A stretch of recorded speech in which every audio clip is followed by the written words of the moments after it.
basmalah bersama-sama. Bismillahirrahmanirrahim. Bismillahirrahmanirrahim. Baik, selanjutnya agar kita lebih dekat, kita perkenalan lebih dulu ya dengan pembicara kita pada kesempatan kali ini, yaitu Dr. Andi Khomeini Takdir Haruni, spesialis penyakit dalam atau sering dipanggil Dr. Koko. Baik, boleh ditampilkan CV-nya. Nah, ini CV-nya adalah Dr. Andi Khomeini Takdir Haruni, biasa dipanggil Dr. Koko. Di atas kita bisa lihat email dan alamatnya, kemudian berapa identitas beliau. Terus untuk objektifnya, dokter untuk pendidikan dan pelayanan kesehatan yang holistik dan lebih baik dari saat ini. Untuk experience-nya sendiri, beliau sempat berada di Raja Ampat, Papua Barat pada tahun 2014 sampai 2015 sebagai dokter di RSUD Waisai. Kemudian pada tahun 2016 sampai saat ini menjadi dokter di RSUD Sawah Besar. Kemudian sejak September 2020 sampai saat ini menjadi dokter di Rumah Sakit Darurat COVID Wisma Atlet Kemayoran. Untuk pendidikan beliau sendiri, boleh diturunkan. Beliau adalah lulusan sarjana kedokteran dari Fakultas Kedokteran Universitas Hasanuddin pada tahun 2005. Kemudian lulusan dokter dari Universitas Hasanuddin pada tahun 2007. Kemudian mengambil spesialis penyakit dalam di Fakultas Kedokteran Universitas Hasanuddin 2014, kemudian mengambil subspesialis maupun konsultan di FKUI 2019 dan saat ini sedang melakukan pendidikan S3 Biomedik di FKUI. Ya, berikut adalah skill dan bahasanya. Dan mungkin ada beberapa info menarik yang teman-teman mungkin sudah tahu juga ya. Beliau adalah founder dan chairman dari GDN atau Junior Doctors Network Indonesia di bawah IDIA. Dan beliau juga menulis buku Puasa Sehat Saat Pandemi dan beberapa buku lainnya mengenai pandemi. Mungkin teman-teman nanti bisa lihat di website beliau di drkoko.com. Dan teman-teman juga mungkin sudah mengenal beliau lebih dulu melalui media sosial ataupun layar televisi di beberapa kesempatan. Sebelumnya agar acara kita semakin diberkahi, marilah kita dengarkan lantunan ayat suci Al-Quran oleh Mas Tengku M. Ibnu Jamil yang akan membacakan ayat suci Al-Quran. Waktu dan tempat dipersilakan. Assalamualaikum warahmatullahi wabarakatuh. Waalaikumsalam warahmatullahi.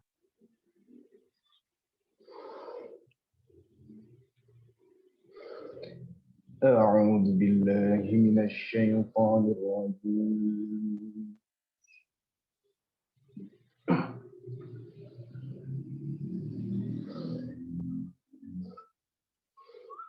بسم الله الرحمن الرحيم.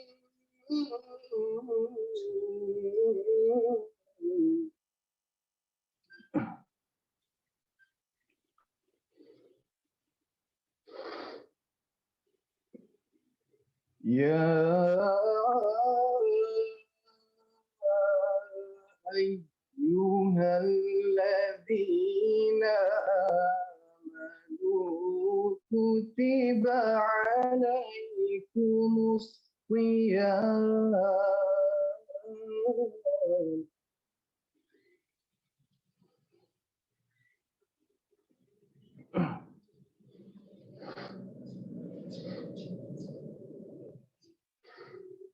كما كتب على الذين من قبلكم لعلكم تتقون.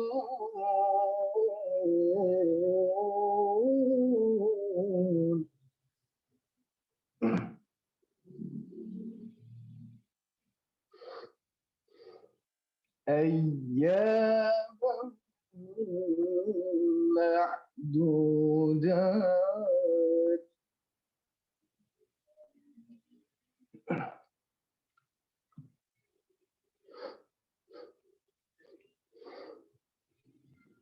فمن كان منكم مريضا أو على سفر فعدة من أيام أخر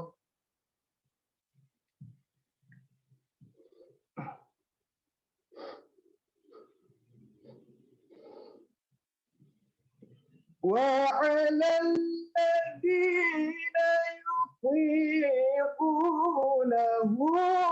فدية طعام مسكين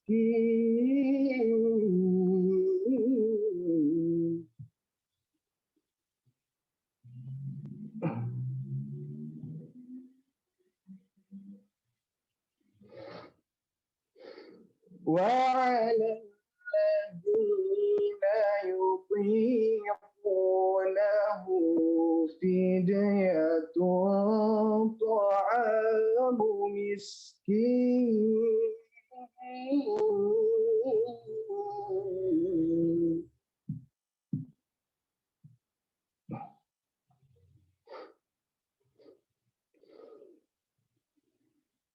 فمن تطوع خيرا فهو خير له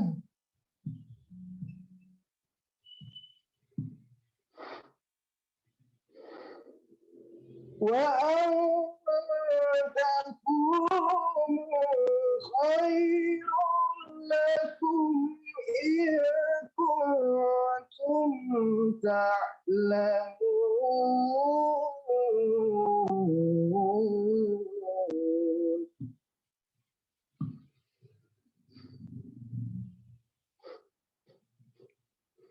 وأن تكونوا خير لكم إن كنتم تعلمون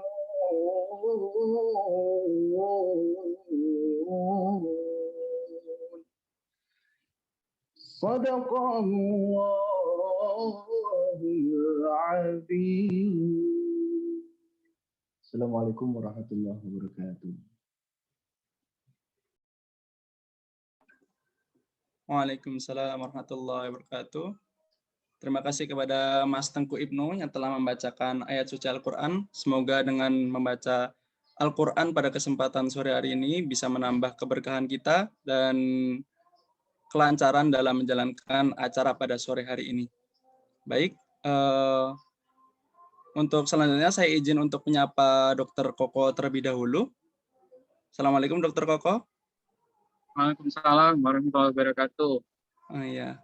Bagaimana kabarnya dokter sore hari ini? Kabarnya baik, sehat. Alhamdulillah. Baik, alhamdulillahirrahmanirrahim. Baik, sebelumnya terima kasih dokter telah mengiyakan tawaran kami untuk mengisi acara pada sore hari ini.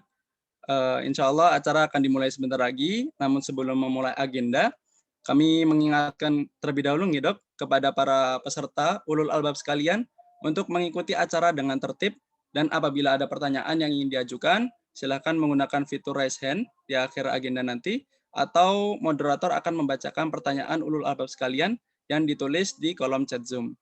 Baik, sebelumnya nyun sewu dokter, apakah ada PowerPoint yang harus ditampilkan oleh dokter? Oke, Mas Adit. Ini saya login ya, Zoom-nya itu pakai HP. Oke. Tadi saya udah siapin materi PowerPoint di laptop, tapi nggak tahu kenapa dia nggak mau terbuka, nggak bisa konversi. Jadi kalau boleh saya izin terpaksa presentasinya lewat HP tanpa PowerPoint. Boleh nggak? Oh, oke. Monggo dokter. Dengan senang hati dokter. Nanti saya bacain aja ya. Oh iya, siap. Siap. Monggo untuk langsung saja nih, karena sudah waktu sudah menunjukkan 3.52, waktu dan tempat, kami persilakan kepada Dokter Koko untuk memberikan materinya. Monggo dokter. Oke, baik. Ini sambil saya baca laptop juga nih. Udah disiapin tapi malah nggak kebuka dia. Oke, bismillahirrahmanirrahim. Assalamualaikum warahmatullahi wabarakatuh. Waalaikumsalam. Dan selamat sore teman-teman semua. Ini daerahnya di daerah mana aja ya teman-temannya ya? Tersebar? Atau di satu kota tertentu? Kalau saya pribadi di Jawa Tengah dokter. Kalau teman-teman yang lain sepertinya dari data peserta yang kami dapat tersebar dokter. Oke, baik. Jadi mungkin nanti akan ada yang berbuka lebih dulu ya. Kita Iya, sampai dokter. jam berapa Mas Adit? Sampai jam 16.45 dokter kalau dicatat. Oke, baik. Nah, jadi sebenarnya PowerPoint yang saya siapin itu ringkas saja. Nanti mungkin kita lebih banyak berdiskusi ya. Jadi yang saya sudah siapin adalah ada beberapa tips untuk mereka yang mengalami sakit MAH. MAH itu bahasa Belandanya untuk organ yang kita sebut lambung. Oke. Jadi yang mereka yang sakit MAH ini juga ada beberapa yang sebelum teman-teman ini nanya, sudah ada yang nanya duluan. Mereka rata-rata pertanyaannya adalah, dok nanti kalau saya puasa kira-kira boleh nggak? Kira-kira pada saat nanti Ramadan saya mesti makan apa, minum obat apa? Jadi itu udah frekuensi ditanyakannya sudah cukup lumayan, sekitar 2-3 minggu yang lalu. Nah, jadi saya pikir ini juga bisa harusnya udah bisa udah bisa jadi pengetahuan yang jadi bekal buat teman-teman semua. Jadi orang MAH itu yang biasanya kita ada keluhan di nyeri ulu hati ya, ada juga yang bilang di daerah sedikit perut bagian kiri di bagian atasnya. Saya juga dulu pernah, tapi alhamdulillah sudah bertahun-tahun ini nggak pernah lagi saya rasakan. Paling kalau terlambat makan yang berjam-jam baru. Nah, jadi orang-orang yang sakit MAH atau juga biasa disebut gastritis, itu dia mengalami peradangan pada lapisan lambungnya di bagian dalam. Jadi bukan nggak kelihatan dari luar, tapi dia iritasinya, inflamasinya itu terjadi di bagian dalam. Ada yang iritasinya itu sifatnya ringan, ada yang peradangannya itu ringan saja, tapi ada juga yang sampai berat, sampai yang kadang-kadang mungkin dibilangnya lambungnya bocor, tapi nggak benar-benar bocor karena lambung kita itu sudah diciptakan Allah itu benar-benar kuat, benar-benar tebal lapisannya. Tapi ada yang sampai mengalami perdarahan. Nah, mereka yang sakit MAH ini kalau kita cari tahu, sebenarnya ada dua yang sering saya tanyakan. Pertama, pola makannya seperti apa, termasuk jenis makanan yang dikonsumsi itu seperti apa. Kemudian yang kedua, bagaimana seseorang itu menjalani hari-harinya. Apakah dia orangnya yang suka stres, ya, gampang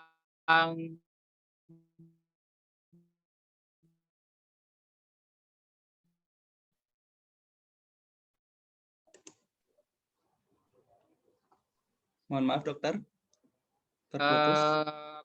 gol bacok ya, kalau mulai dari marah ya. Suara saya terdengar jelas? Tadi di saya sempat terputus, sekarang sudah lancar lagi, dok. Oke. Jadi dua faktor ini yang biasanya saya tanyakan. Bagaimana pola makan dan bagaimana seseorang itu bisa beradaptasi dengan stres yang dialami dalam setiap hari-hari. Karena kita ini orang yang berinteraksi dengan banyak sekali kegiatan. Kita punya banyak sekali kegiatan, interaksi dengan banyak orang, jadi stres itu adalah biasa. Ya, stresor, maksud saya stresor itu adalah hal yang biasa. Tapi kemudian kalau kita bisa beradaptasi dengan stresor itu, kita kuat, kita bisa menyelesaikan tugas yang ada, tantangan yang ada, maka ya kita kemudian tidak ikut menjadi stres. Nah, kalau kita stres, biasanya asam lambung menjadi diproduksi lebih banyak. Kemudian gerak lambung kita, otot lambung kita itu menjadi lebih lambat. Nah, kalau gerak dari otot kita itu menjadi lebih lambat, maka biasanya kemampuan mencerna juga menjadi berkurang. makanan yang biasanya bisa diselesaikan, misal dalam kurun waktu 3 jam, kemudian bisa menjadi lebih lama, bisa menjadi 4 sampai 5 jam. Diperlukan lebih banyak asam lagi untuk mencerna makanan itu. Itu yang terjadi kalau kita stres. Nah, bagi penderita MAH seperti ini, tentu tipsnya tidak jauh-jauh dari 2 faktor tersebut. Nah, pertama, kita mainkan di volumenya, volume makanan yang masuk.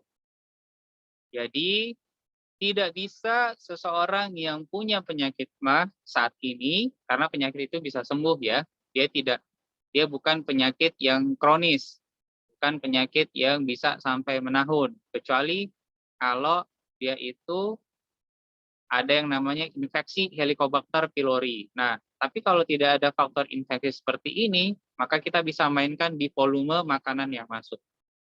Jangan makan terlalu banyak di saat sahur, ataupun di saat berbuka, atau juga pada saat nanti makan malam, karena ada yang membagi ya. Ada sekarang orang, dan itu banyak, sesuai tips anjuran sebagian dokter juga, untuk memisahkan makan takjilnya dengan makan malamnya. Jadi tidak dalam satu waktu. Jadi kita makan secukupnya saja.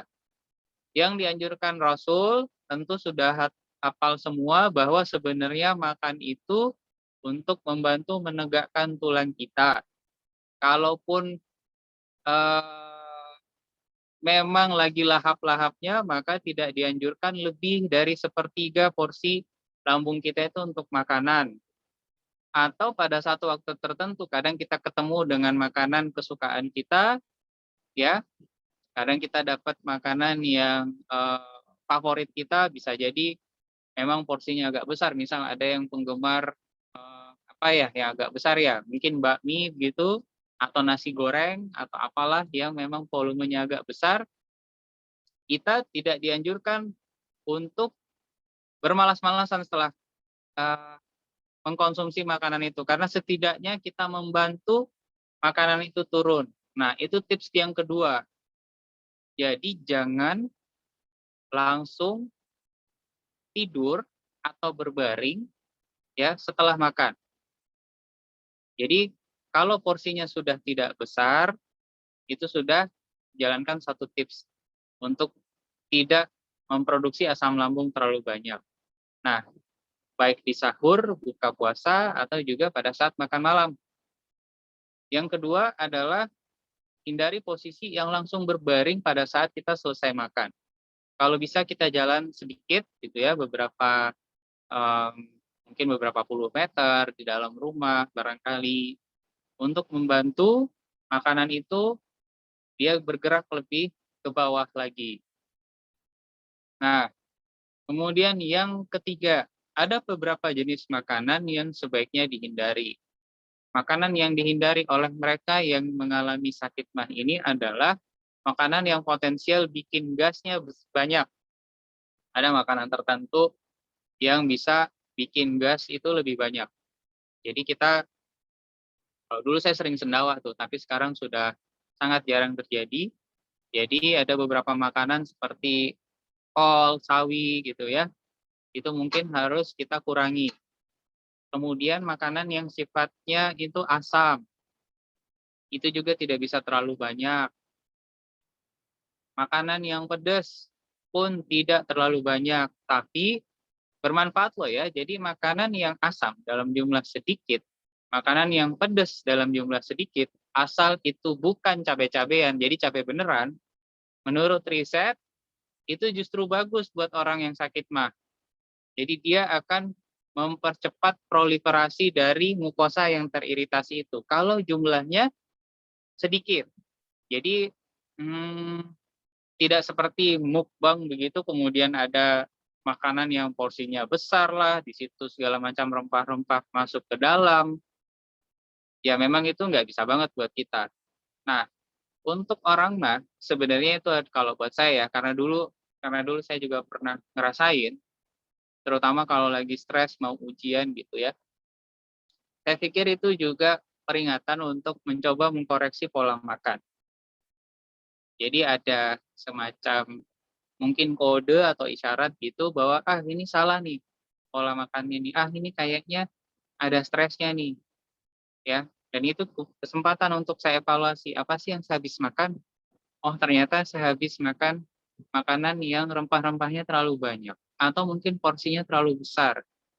Jadi itu semacam teguran supaya kita kembali lagi ke jalan yang benar dalam tanda kutip ya. Kemudian beberapa jenis minuman juga itu nggak cocok kalau seseorang itu punya sakit mah. Tidak bisa banyak, mungkin sebagian orang memang nggak bisa sama sekali. Itu seperti minuman yang asam, ya kayak jus jeruk barangkali atau jus lemon atau mungkin soda. Ada juga yang nggak bisa minum kopi sama teh. Ini bukan haram ya, tapi kita bisa, teman-teman bisa melihat kemampuan sendiri. Batas kita itu sebenarnya sampai mana sih? Apa memang nggak bisa sama sekali, atau cuman nggak boleh banyak doang? Ya, karena sebenarnya minuman itu boleh-boleh saja dia, tapi mungkin porsinya kadang mungkin nih, coba saya ambil depan saya lagi ada gelas ukur. Nih, apa mungkin nih kita minum kopi sama teh karena cuma rindu minum kopi sama teh, ya udah kita minum begini nih sekitar 50 cc. Nah, apakah kalau minumnya 50 cc nggak apa-apa? Ya berarti boleh. Yang nggak boleh mungkin kalau porsinya segini, ya kan? Nah, kalau ternyata dia minumnya itu 250 atau 300 cc itu bermasalah, coba turunkan. Itu yang saya lakukan. Karena saya juga pernah ngalamin seperti para pasien-pasien mah itu juga.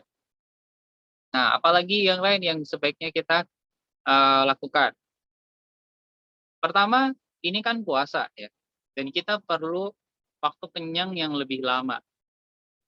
Karena kalau kita cuma makan saja tapi nggak pakai taktik gitu, kita akan lebih cepat lapar, kemudian lebih cepat lemas. Pada saat kita lapar, otak kita akan mengirimkan sinyal ke lambung untuk mulai menyiapkan diri mencerna. Dia akan bikin asam lambung. Nah, kalau kita mengkonsumsi misal karbohidrat yang kalau bahasa di kami itu adalah karbohidrat yang kompleks. Karbohidrat kompleks ini itu bukan seperti nasi putih. Bisa mungkin sebagai contoh adalah kacang-kacangan, gula merah, nasi merah, nasi merah, atau mungkin kentang, jagung.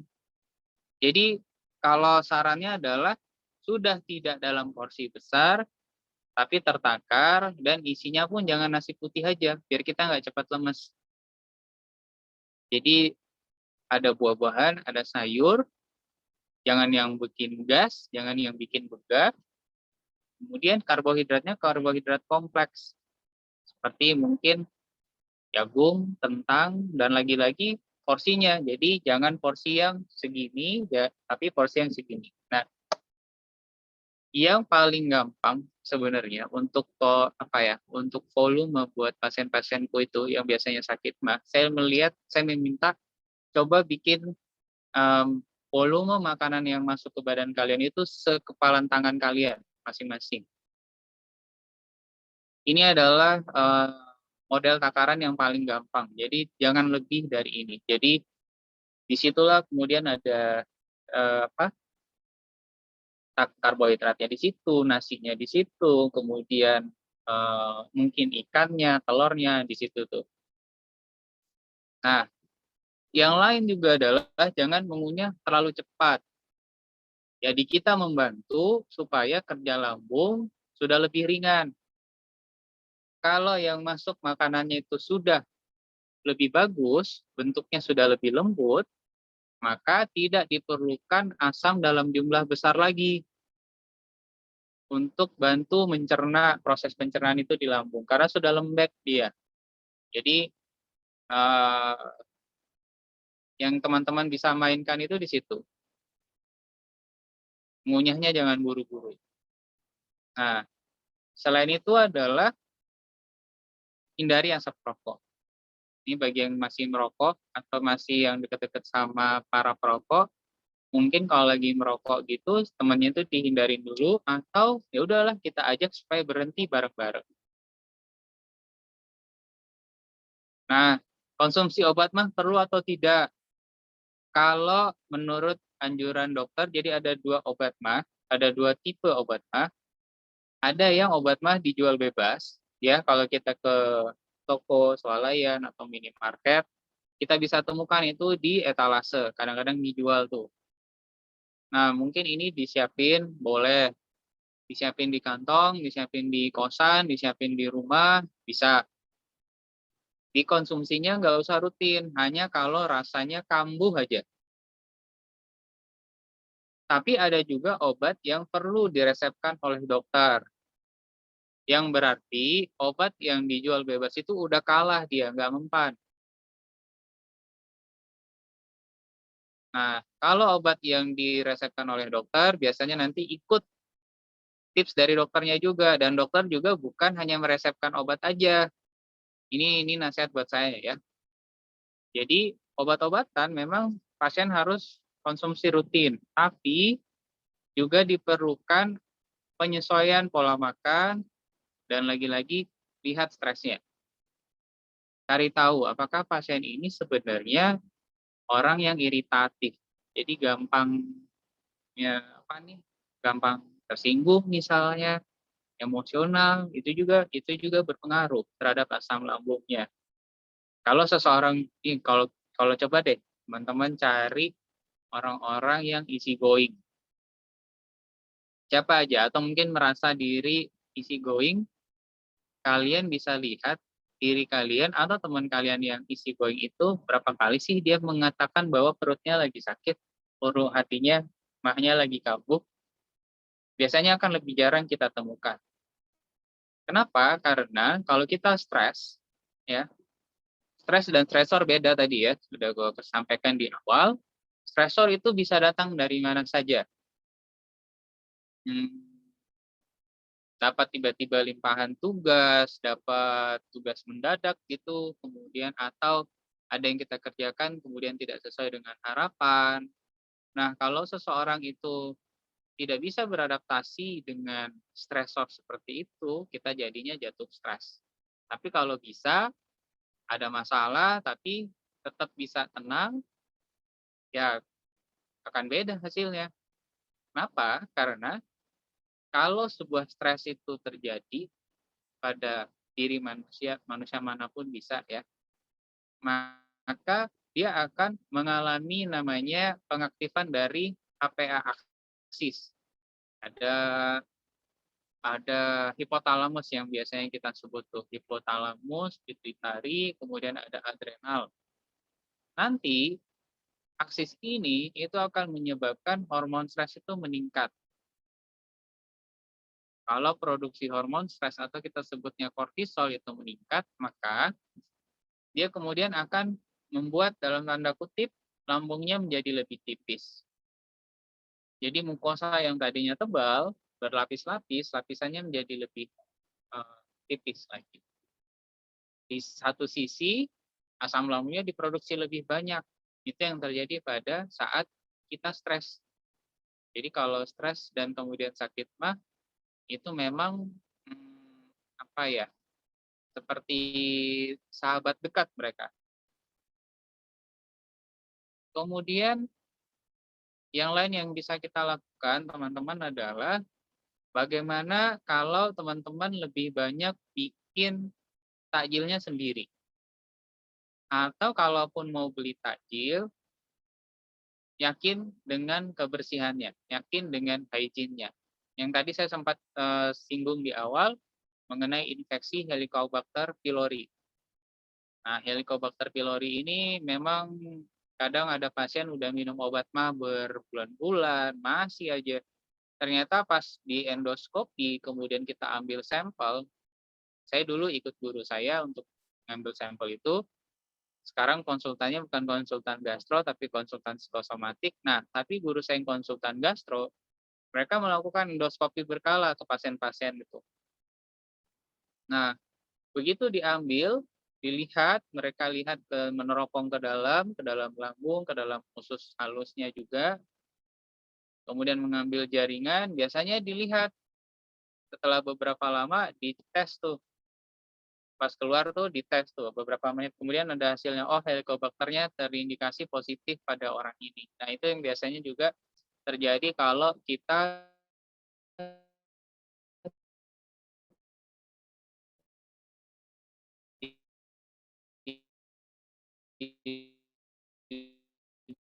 tidak memperhatikan hygiene yang bikin sendiri. Atau beli tapi kalau memang mau ngebantu nih, memang mau ngebantu para pedagang kaki lima ada dua cara. Kita beli terus kita masak lagi atau kita kasih tahu, kita ajak pedagang kaki limanya untuk jadi lebih bersih.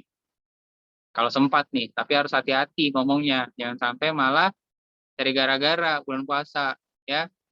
Harus cantik mainnya. Nah, kira-kira itu yang saya bisa share. Tipsnya simpel, selanjutnya kita lanjut dengan diskusi. Terima kasih. Assalamualaikum warahmatullahi wabarakatuh. Waalaikumsalam warahmatullahi wabarakatuh. Terima kasih Dr. Koko yang telah menyampaikan materi sore hari ini ya.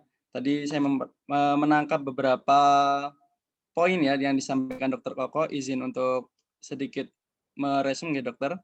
Yang pertama tipsnya agar untuk penderita penyakit lambung ketika puasa Ramadan adalah yaitu mengatur volume makanan yang masuk, jangan sampai terlalu banyak nih.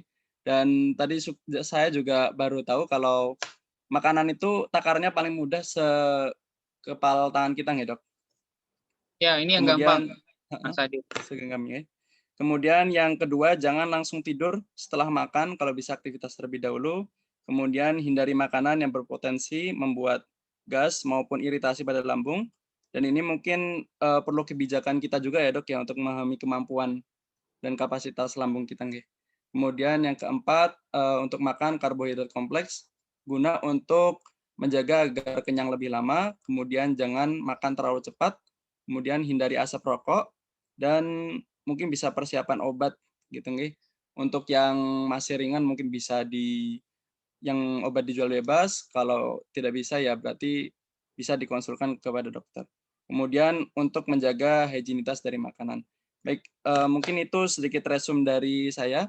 Untuk teman-teman yang ingin bertanya, boleh untuk menggunakan fitur raise hand ataupun di kolom chat Zoom ya. Silakan.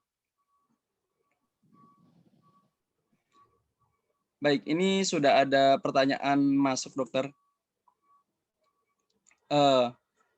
Saya izin tanyakan satu persatu aja dulu nggak, dok? Yang Silakan. pertama, izin bertanya, dokter, berapa lama jeda setelah takjil dan makan utama? Untuk tadi mungkin yang jangan cepat-cepat makan. Gitu. Monggo, dokter. Kalau saran saya itu sama dengan yang kami kerjakan juga sih setiap hari ya. Jadi buka puasanya, tajilnya, habis itu sholat dulu, ya kan. Proses sholat ini kalau khusyuk ya, bukan yang kayak apa tuh, berburu berapa rakaat itu ada sholat yang cepet banget itu kan bisa sekitar 20 sampai 30 menit. Ya.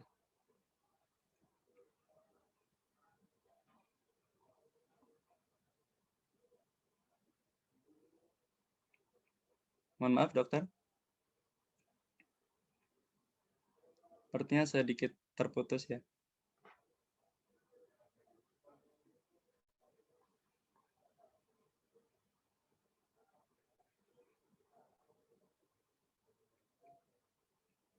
Permisi, dokter Koko.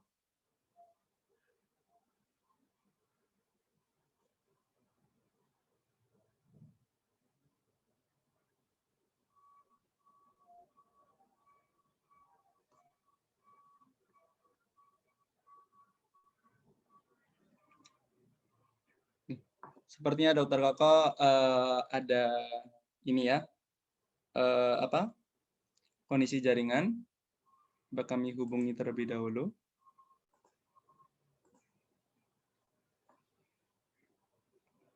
Baik, mungkin selama menunggu dokter Koko untuk perbaikan jaringannya, mungkin ada teman-teman yang ingin berpendapat atau menanyakan sesuatu. Oke, di sini sudah ada yang satu raise hand ya, Mas Fatur Rahman. Kita masukkan list nanti untuk pertanyaan ketika dokter Koko sudah bergabung kembali.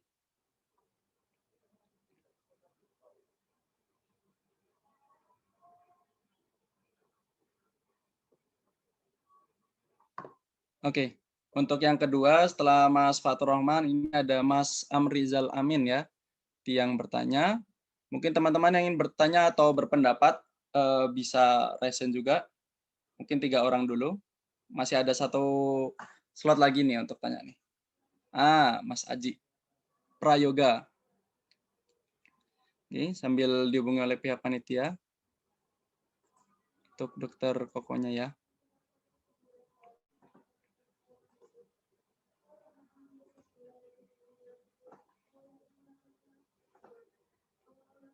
Baik, tadi sambil menunggu saja, mungkin tadi Dokter Koko sempat menjelaskan tentang kaitannya mah saat puasa ya.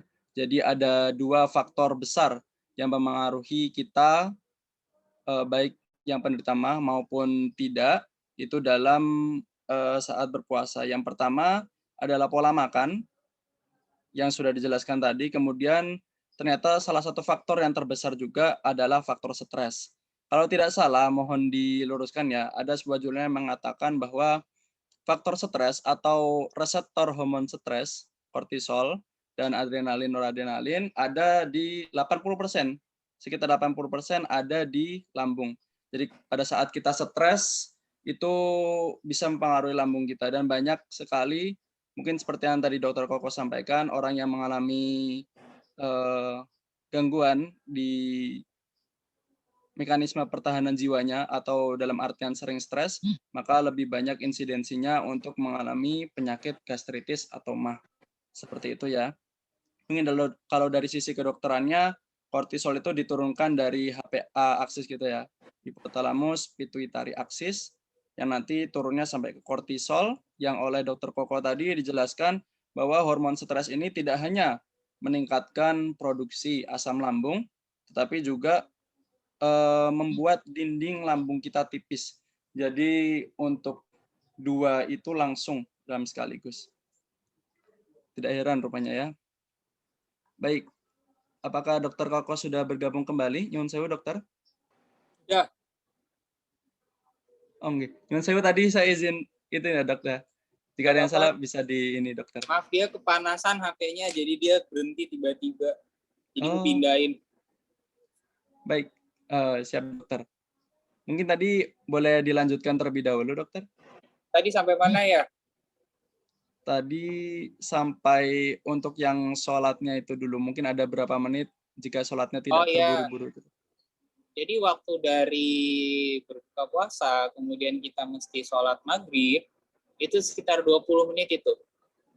Habis itu teman-teman bisa lanjut lagi dengan makan malam. Itu waktu yang cukup kok. Di 20 sampai 30 menit itu cukup waktu untuk biar perut kita tuh nggak kaget. Dia punya adaptasi gitu, bisa pemanasan dulu lah. Gitu. Oke, Baik, pertanyaan lain Mas Adit? Oke, ini sudah ada berapa orang yang ingin bertanya, dokter. Yang pertama tadi Mas Fatur Rahman terlebih dahulu. Monggo, Mas Fatur. Bismillahirrahmanirrahim. Assalamualaikum warahmatullahi wabarakatuh, dokter. Waalaikumsalam warahmatullahi wabarakatuh. Ya, izin dokter bertanya. Tadi sempat disinggung mengenai mengunyah gitu, dokter. Jadi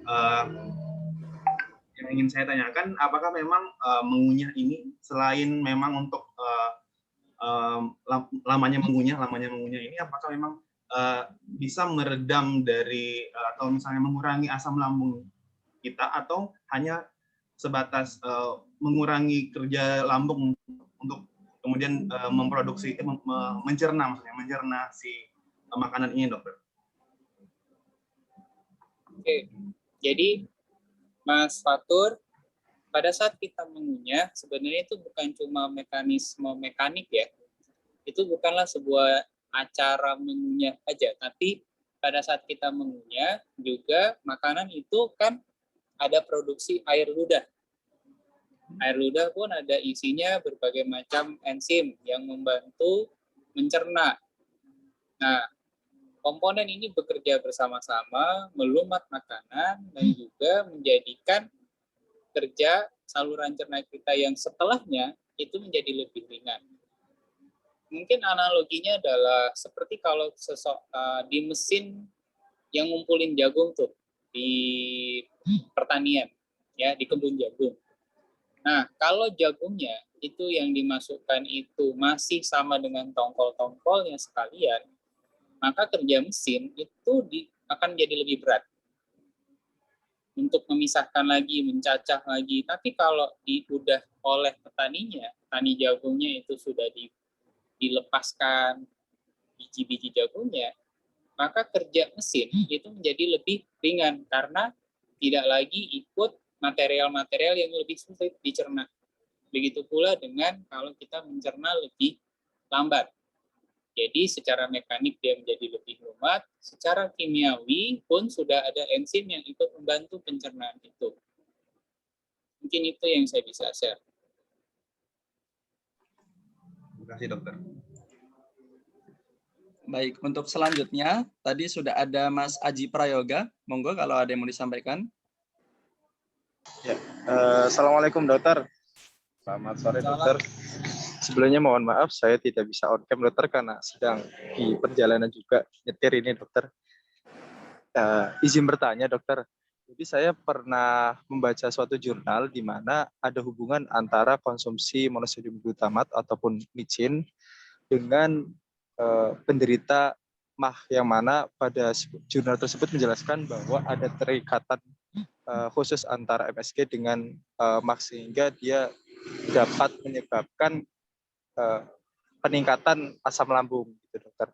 Nah, sekaligus saya izin bertanya dokter, sebenarnya kadar micin yang pas untuk kita konsumsi sehari-hari itu bagaimana gitu? Karena kan kita kan masih tergolong anak-anak yang muda yang suka makannya itu apa aja gitu dokter, yang penting enak di mulut gitu ya dokter. Nah itu kira-kira kandungan MSG yang sebenarnya dosis apa sehari MSG itu yang baik itu bagaimana sih dokter? Kan ada yang menyebutkan 3 sendok makan, 2 sendok makan. Nah itu baiknya bagaimana dokter? Terima kasih dokter. Oke, baik. Kalau terkait dengan micin, saya adalah orang yang anti micin. Karena itu secara personal tidak cocok. Kalau saya makan makanan yang punya micin tinggi ya banyak, dan kadar banyak saya itu sendiri juga agak beda dengan orang-orang. Mungkin orang lain tuh nggak apa-apa, tapi kalau saya sih dengan 1 sendok kecil aja ke dalam makanan sup itu udah berasa rasa sakit kepala. Nah, jadi kalau ditanyakan saya, secara personal saya sendiri mencoba menghindari konsumsi itu. Cuma kalau dikaitkan dengan produksi asam lambung, itu ada hipotesisnya. Kalau teman-teman pernah dengar barangkali ada sindrom restoran makanan Cina. Sindrom makanan Cina atau sindrom restoran Cina. Maaf kalau salah ya. Nah, sindrom makanan Cina ini itu dikaitkan dengan penggunaan micin yang berlebihan. Karena orang pada saat mengelola makanan yang Chinese food itu biasanya menggunakan glutamat dalam porsi yang besar karena mereka ingin membangkitkan aroma yang kuat dari makanan tersebut. Nah, pertanyaannya kemudian ada orang-orang seperti saya yang punya baseline untuk micin itu rendah. Dikit aja micin ada di situ itu udah nggak enak. Buat saya itu udah enak. Tapi ada orang-orang tertentu mau makan micin berapapun, dia malah asik-asik aja, nggak apa-apa, aman-aman aja. Jadi, nah, tapi kalau dikaitkan dengan Chinese syndrome, Chinese restaurant syndrome itu, maka di sana kemudian orang punya hipotesis bahwa glutamat ini itu menaikkan produksi produksi asam lambung kita secara basal. Di situ hipotesisnya. Tapi lagi-lagi ini sifatnya personal. Ada orang tertentu yang tahan, ada orang tertentu yang tidak. Apakah ini terkait dengan genetik, dengan budaya, dengan pola makan, atau dengan pilorinya sendiri? Itu masih banyak orang yang mencoba mengkaji itu. Nah, kalau saya ditanya, saya tentu dari awal sudah wanti-wanti ke tukang masaknya. Kalau bisa nggak pakai micin, Bang. Kalau memang perlu banget pakai micin, dikit. Tapi saya nggak bisa jadi referensi. Karena itu secara personal. Ada teman saya pun nggak apa-apa dia makan micin dalam jumlah besar. Nah, jadi ini persoalan hilafiyah kalau saya bilangnya, Pak, bukan persoalan yang wajib atau sunnah gitu, ya. Ini persoalan yang buat saya sih hilafiyah. Ada orang-orang tertentu tahan, ada orang tertentu yang sebaiknya jangan. Itu jawaban dari saya, Mas. Baik dokter, terima kasih dokter. Terima kasih. Oke. Baik, selanjutnya ada yang sudah raise hand lagi nih dari Mas Armizal Amin. Monggo Mas, jika ada yang mau disampaikan. Bismillahirrahmanirrahim. Assalamualaikum warahmatullahi wabarakatuh. Waalaikumsalam warahmatullahi wabarakatuh. Mohon izin Mas Radit sebagai moderator dan dokter mohon izin bertanya.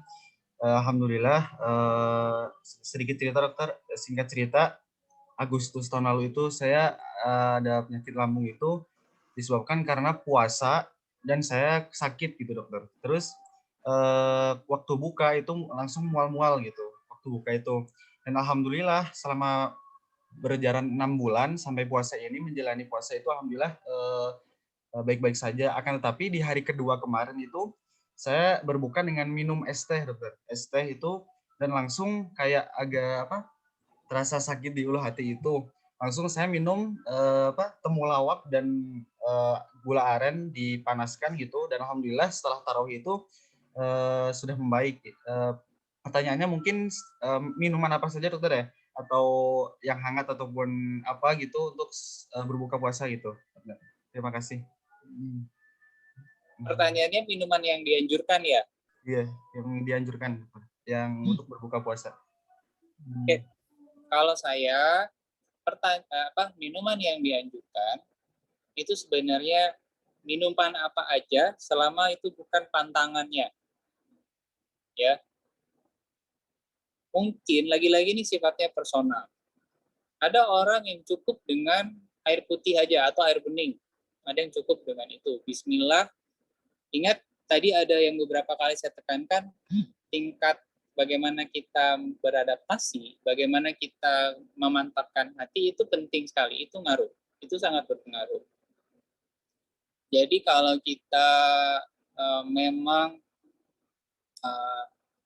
punya rasa optimisme untuk bisa beribadah dengan baik, tidak terganggu oleh sakit mah ini, ya, bukan dilawan tapi diterima, maka biasanya orang-orang ini, pasien-pasien yang saya amati ya, itu menjadi lebih santai, kemudian ya penyakitnya juga lebih mudah terkendali, tidak sering kambuh. Itu dulu. Jadi kalau saya bisa bilang saham nih ya, bagaimana pikiran itu sangat mempengaruhi imah, kalau saya bilang di atas 70% angkanya. Jadi bukan soal hanya minum apa dan makan apa. Itu satu. Yang kedua, kalau ditanyakan minuman yang recommended-nya apa, yang penting bukan pantangannya. Kopi, teh, kafein, soda. Kalau mau yang mantap, saya setuju tadi disampaikan bahwa ada yang mencoba dengan kunyit, ada yang mencoba dengan temulawak. Memang ada riset-riset awal, ya, belumlah sampai tahap evidence based karena yang meriset itu kurang. Tapi secara riset dasar itu memang ada manfaatnya. Senyawa kurkumin yang ada di temulawak itu juga membantu untuk mereka yang sakit mah.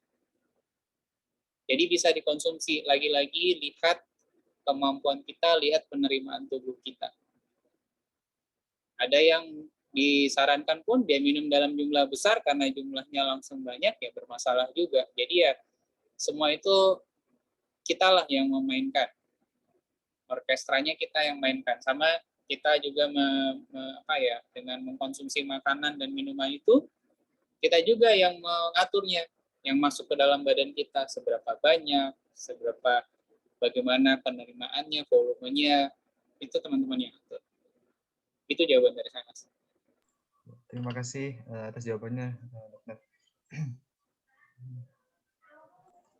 Baik, masih ada waktu, saya izin untuk melanjutkan pertanyaan, nggak, Dok? Ya, Ini sudah ada masuk beberapa pertanyaan di kolom chat juga, Zoom. Dari Mbak Sylvia Insyani. Izin bertanya dokter, ibu saya yang sedang MA diedukasi oleh dokternya untuk tidak makan umbi-umbian. Apakah itu benar? oke. Terkait dengan umbi-umbian, lagi-lagi coba lihat tadi ada yang, oh ya ini saya nggak sempat menyajikan slide ya. Salah satu yang direkomendasikan adalah makanan yang berkarbohidrat kompleks. Tapi sisi lain dari karbohidrat kompleks ini biasanya sebagian dari bahan berkarbohidrat kompleks itu menyebabkan gas. Gitu. Jadi kalau kita lihat singkong misal sebagai contoh, ya singkong atau tape gitu ya, kalau dia udah diubah menjadi tape, ini potensial dia bikin gas. Nah, gas yang berlebih itu nggak nyaman buat orang-orang yang sakit mah. Jadi mungkin dalam beberapa perspektif saya setuju dengan saran yang disampaikan oleh dokter yang merawat ibu siapa Mbak yang penanya tadi? Mbak Sylvie. Iya, Mbak Sylvie. Nah, cuma lagi-lagi bukan hanya itu ya. Jadi tidak dilihat dari satu aspek makanannya saja. Kadang-kadang kita juga harus melirik volumenya seperti apa, jam makannya, kemudian bagaimana proses pengunyahannya, dan again, bagaimana kita itu mensyukuri dan melihat makanan itu. Kalau dari awal nih, meskipun itu cuma air putih, tapi seseorang bilang, wah kalau saya minum ini sakit dok, itu biasanya akan sakit. Nah, jadi ada perspektif fisiknya, ada juga perspektif psikologinya, ada perspektif psikisnya dari yang kita makan itu. Makanya kan kita dianjurkan tuh untuk berdoa. Nah, kita di sana mencoba kalau ini jadinya agak masuk ke bahasan seni sih. Bahasannya itu lebih ke art. Nah, di situ kita melihat bagaimana makanan itu sampai ke hadapan kita, ke depan kita tuh. Ada prosesnya, semua itu sudah begitu banyak orang kita yang berkontribusi sampai makanan itu bisa sampai, kita mensyukuri. Ya hal semacam itu juga meskipun kelihatannya receh, tapi mungkin berperan penting. Jadi memang dari awal kita udah, wah insya Allah nih makanan jadi obat, kan gitu ya. Jadi kalau ingat kata Hippocrates, saya lupa kalimat tepatnya seperti apa, tapi Hippocrates sendiri itu mengisyaratkan bahwa makanan yang masuk ke badan kita harusnya jadi obat. Tidak hanya dalam perspektif fisik, tapi juga psikis. Jadi kalau kita senang sama makanan itu, kita udah bersyukur sama makanan itu, biasanya itu juga akan masuk lebih enteng ke badan kita. Jadi dari perspektif fisiknya kita mesti evaluasi, oh ini volumenya aman, tidak asam, gitu ya. Terus di sisi lain, kita juga bersangka baik sama makanan dan yang memberikan makanan itu. Coba dikombinasikan, Mbak Siti. Biasanya kalau kita makan sambil happy ya, makanan yang sederhana sekalipun itu nikmat sekali. Tapi kalau lagi sedih, makanan yang enak seperti apapun, biasanya juga seleranya kurang. Nggak habis biasanya. Coba diperhatikan. Itu gambaran yang mungkin bisa saya berikan. Baik dokter, izin melanjutkan pertanyaan. Mungkin satu atau dua lagi nggak dokter?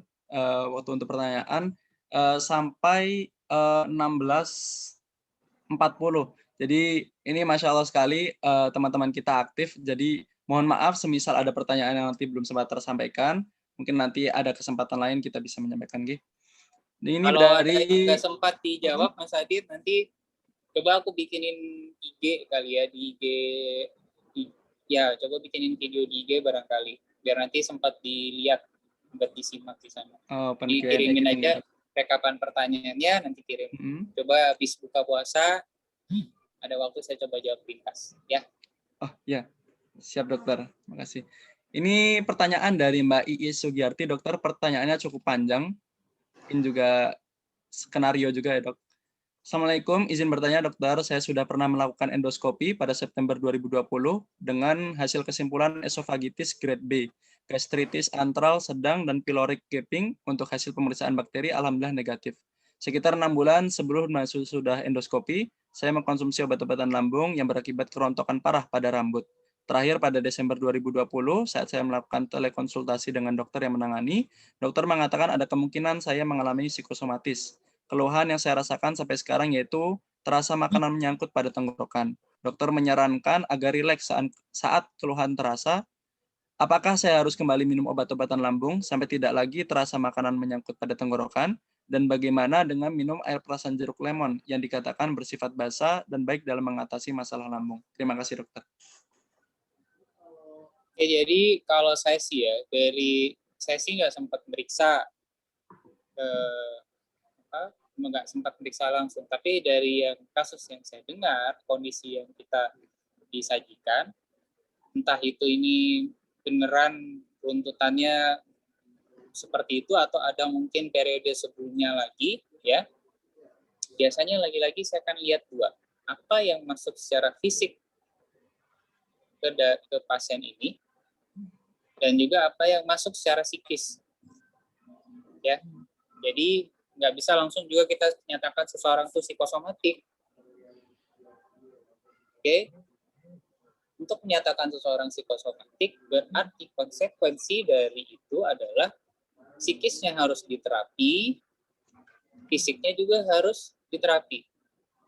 Nah, berhubung saya nggak bisa meriksa langsung, ya, kalau misal memang kesimpulan dari dokter itu sarannya ini ada indikasi psikosomatik, coba berarti perlu temui internis yang paham masalah psikosomatik. Nggak harus konsultan psikosomatik kayak saya ya, tapi internis, teman-teman internis pun sebenarnya belajar psikosomatik. Atau teman-teman dokter umum, kalau dia nyimak dengan baik, psikosomatik juga itu udah diajarin di awal. Ya. Kemudian yang kedua, tips yang mungkin bisa langsung dipraktekkan adalah coba konsumsi probiotik. Jadi bukan air perasan jeruk lemon, tapi kayak probiotik. Nah, kalau cerita HPA Axis tadi, juga ada namanya Brain Gut Axis. Ya, jadi ada Brain Gut Axis. Jadi ada aksis yang menghubungkan antara otak kita, bagaimana otak kita bekerja, dengan saluran cerna kita bekerja. Ada otaknya juga tuh, si gut-nya itu, si saluran cerna kita. Ya, ada simpul saraf juga di sana. Dan itu saling terkoneksi. Salah satu yang bisa dicoba di tahap dasar, dan hampir semua orang bisa karena probiotik itu dijual over the counter, coba deh konsumsi probiotik. Ya, sambil menerapkan tips yang tadi, volume makanannya, jenis makanannya, bagaimana perasaan kita saat makan, dan perasaan kita di luar makan. Jadi kalau bicara psikosomatik berarti seluruh aspek kehidupan dari orang ini perlu ditreat. Kita akan lihat titik mana sih sebenarnya yang bikin dia sakit. Apakah tidurnya yang bermasalah, apakah begadang dia, ya, apa sih yang bikin dia begadang itu ceritanya panjang. Tapi mungkin yang bisa membantu salah satunya dari awal adalah menjadi lebih santai, menjadi lebih bersyukur, harus coba konsumsi probiotik. Mungkin itu saran singkat dari saya lewat media semacam. Baik, terima kasih Dr. Koko atas jawaban dari pertanyaan-pertanyaannya.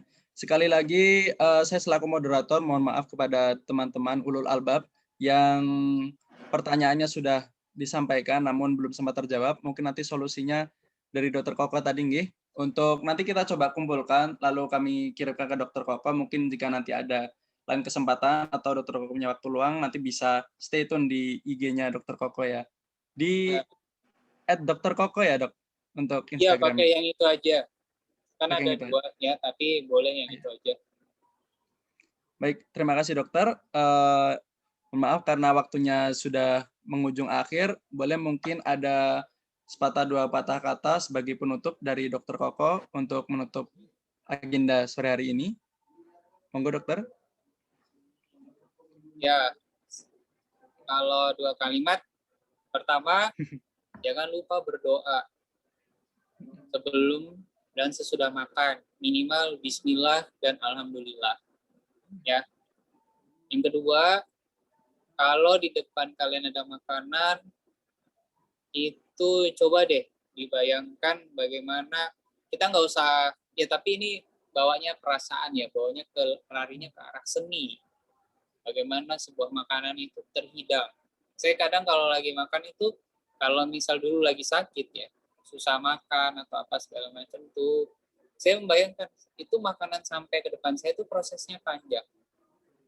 Jadi kenapa saya tidak mensyukuri itu? Kadang dari situ saja saya bisa bisa tadinya yang nggak bisa masuk makanan itu menjadi bisa lebih mudah ditelan. So secara harafiah kita coba perbaiki, secara fisik kita perbaiki, tapi juga secara psikis dan bagaimana kita mensyukuri makanan itu juga perannya penting. Baik untuk mereka yang sehat supaya tidak sakit, dan juga yang sakit untuk bisa lebih cepat pemulihan. Mungkin itu, Mas Adit. Ya, terima kasih untuk Dr. Koko. Lagi semoga dengan ilmu yang disampaikan oleh Dr. Koko, kesempatan sore hari ini dapat meningkatkan kekuatan kita dalam menjalankan ibadah puasa Ramadan kali ini dan bisa kita aplikasikan dalam kehidupan sehari-hari, baik untuk diri kita maupun edukasi untuk orang-orang di sekitar kita, nih Dokter. Sekali lagi terima kasih Dokter atas kesempatannya. Mohon maaf sebelum kita tutup, nanti akan ada sesi foto bersama. Namun sebelum itu kita akan doa terlebih dahulu. Izin untuk memimpin doa, nih Dokter. Silakan. Sebelum kita berdoa, marilah kita beristighfar sebanyak-banyaknya. A'udzubillahi minasyaitonirrajim. Bismillahirrahmanirrahim. Alhamdulillahirabbil alamin. Arrahmanirrahim. Maliki yaumiddin. Iyyaka na'budu wa iyyaka nasta'in. Ihdinas siratal mustaqim. Siratal ladzina an'amta 'alaihim ghairil maghdubi 'alaihim waladdallin. Amin. Allahumma shalli ala Muhammad wa ala ali Muhammad kama shallaita ala Ibrahim wa ala ali Ibrahim. Barik ala Muhammad wa ala ali Muhammad kama barakta ala Ibrahim wa ala ali Ibrahim fil alamin innaka Hamidum Majid. Alhamdulillahirabbil alamin. Hamdan syakirin, hamdan na'imin, hamdan yu'afi ni'amahu wa yukafi mazidah. Ya Rabbana lakal hamdu kama yanbaghi li jalalikal karimi wa azimi sultanik. Rabbi ighfir lana wa liwalidina warhamhuma kama rabbayana shighara. Rabbana zalamna anfusana wa illam taghfir lana wa tarhamna lanakunanna minal khasirin wa tub alaina innaka antat tawwabur rahim. Allahumma inna nas'aluka salamatan fid dinina wa afiatan fi jasadina wa ziyadatan fi ilmina wa barakatan fi rizqina wa taubatan qabla al-maut wa rahmatan indal maut wa maghfiratan ba'dal maut. Allahumma hawwin 'alaina fi sakaratil maut wan najati minan nar wal 'afwa 'anil hisab.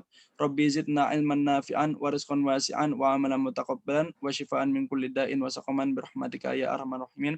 Allahumma rabban nas adhibil ba'sa ishfi anta syafi' la shifaa'an illa shifaa'uka shifaan la yughadiru saqama wa qul ja'al haqq wa zaqal batil innal batila kana zahuqa wa nunazzilu minal qur'ani ma huwa shifaa'un wa rahmah wa la yazidu adh-dhalimina illa khasara. Allahumma inna nas'aluka ridhaka wal jannah wa na'udzu bika min sakhatika wan nar. Rabbana atina fid dunya hasanah wa fil akhirati hasanah wa qina adzaban nar. Wa sallallahu ala sayyidina Muhammad wa ala alihi washabihi wasallim. Subhana rabbika rabbil izzati amma yasifun. Wassalamun alal mursalin walhamdulillahi rabbil alamin. Baik, terima kasih untuk Dr. Koko dan semua ulul albab yang hadir pada sore hari ini. Kita saat ini coba ya untuk foto bareng buat teman-teman ulul albab. Boleh ya ditampilkan wajah-wajah menawannya, mas-mas ganteng dan mbak-mbak yang cantik. Kita foto bersama dengan Dr. Koko sore hari ini. Untuk yang memimpin foto nanti siapa ya? Dari Rafif mungkin ya. Ya, boleh. Boleh, dokter. Siap. Baik. Ya, di-on-kan dulu kameranya. Silakan.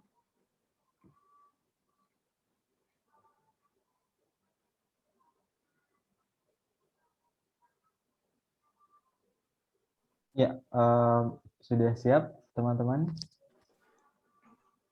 Sudah ya? Saya izin untuk screenshot. 1, 2, 3. Lagi 1, 2, 3. Yang 3 ya. 1, 2, 3. Sekali lagi 1, 2, 3. Oke, baik. Terima kasih. Baik, terima kasih. Sekali lagi terima kasih kepada Dr. Kokong ya. Semoga kita bisa bertemu lagi dokter di lain kesempatan yang lebih baik. Selamat mengabdi dan menyebarkan kebaikan ke seluruh penjuru negeri dokter. Terima kasih. Ya, baik untuk peserta ulul albab sekalian, nanti ada link peserta untuk feedback yang bisa diisi oleh teman-teman ulul albab semua untuk evaluasi bagi panitia untuk agar bisa mengembangkan lagi acara semacam ini jika dirasa baik. Dan nanti untuk pertanyaan yang belum terjawab akan kami kumpulkan dan akan kami sampaikan ke Dr. Kokong ya, sesuai penjelasan tadi. Baik, saya Dr. Zadi Taqwa selaku moderator berterima kasih dan mohon maaf apabila ada salah kata maupun perbuatan. Di akhir sore hari ini kita tutup dengan hamdalah dan doa kafaratul majelis. Alhamdulillahirabbil alamin. Subhanakallahumma wa bihamdika asyhadu an la ilaha illa anta astaghfiruka wa atubu ilaik. Akhirul kalam. Wassalamualaikum warahmatullahi wabarakatuh. Sampai ketemu Waalaikumsalam lagi. warahmatullahi wabarakatuh.